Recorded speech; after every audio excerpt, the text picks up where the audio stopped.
Hey troops, it's Roy for Geeks Adventures. Woohoo! So, got an action figure review from Marvel Legends. It's another Iron Man figure.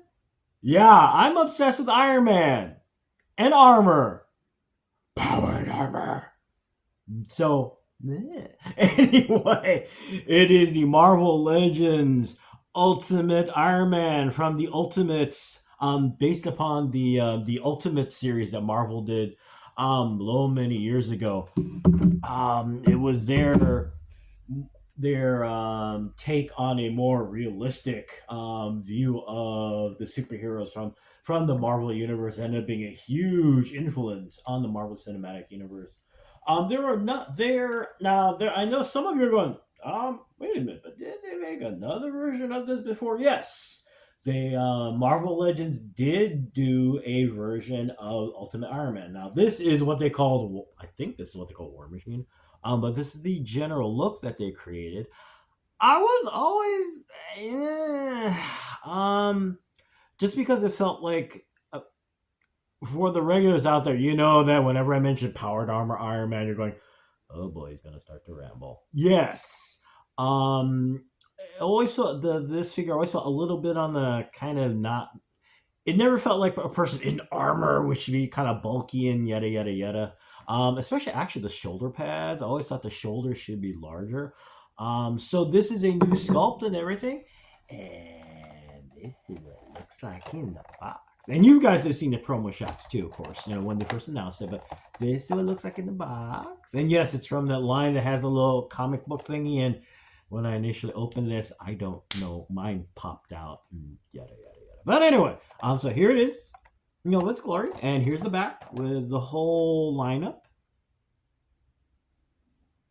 And yes, this is the same lineup that also has Rom in it, and did Rom a bit ago.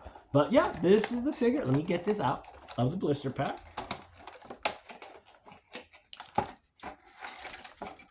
And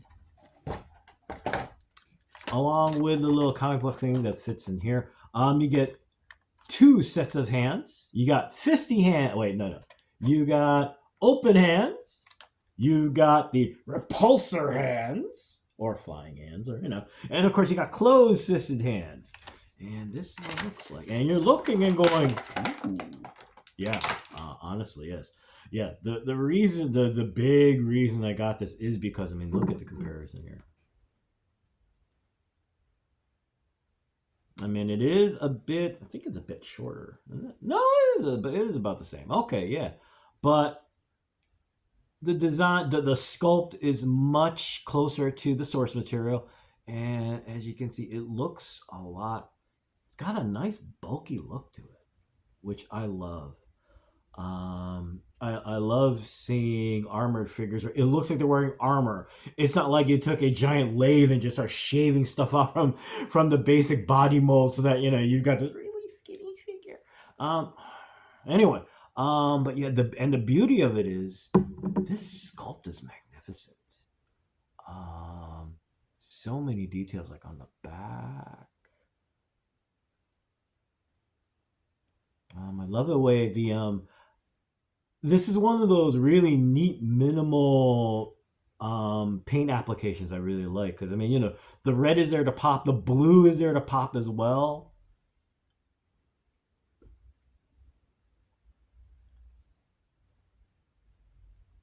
Now the hands, of course, you got the repulsor hands, and you got the obligatory holes in the feet. And at first I was like, well, why don't you have repulsor effects and da da da?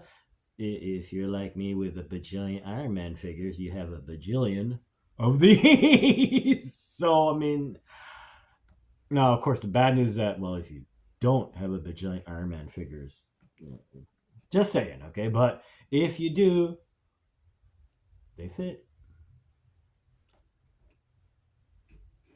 So, you can do the whole...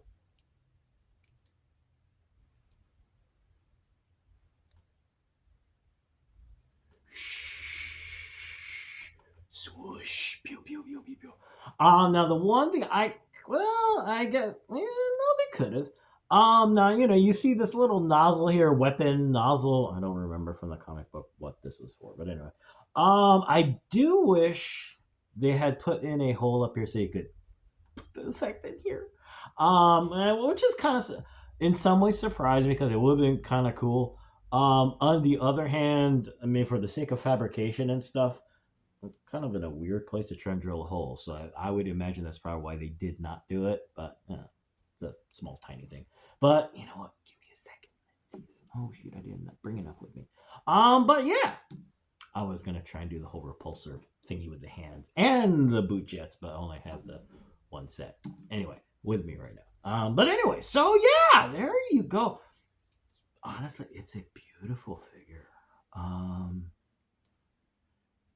I know for some. Well, actually, you know what? The really nice thing about Iron Man figures that I really enjoy it Iron Man is a character tailor made for toys, okay? Because they are legit. I mean, you know, whether it is the MCU or whether it's the comic books, you have so many versions of the suit. I mean, just the regular base suit. That's not including all those special versions like the Hulkbuster versus Outer Space versus Deep Sea. And there's still tons that they haven't done yet. So, and that's what makes it fun. And all these suits do have different looks. And it's not just a subtle, ooh, they put an extra little lighting thing here. No, I mean, look at this versus, I mean, even within, you know, the same figure, if you will, you know, the appearance is so different. So yeah, it's a lot of fun. It is a wonderful piece of work, and you got the whole range of articulation, yada yada yada. But yeah, it is a wonderful piece to have on your shelf to go with the rest of your. If you're an Iron Man fan, seriously, you really do want to get this. It is a beautiful representation of the Ultimates figure. If you're into power armor, just a look. I mean, look at this thing. You know, wish you had a couple more accessories, but like I said, if you're an Iron Man geek like me, you got tons of these things floating around, so you'll be fine. So yeah, it's anyway, I'm gonna go. Because it's a Sunday and it's Mother's Day, so you know, stuff to do, yada yada yada. So hey, y'all take care. May the force be with you. May the odds be in your favor, and as always, be good to each other, okay, peeps? And happy Mother's Day. Bye. Love you, mom. Miss you. Bye.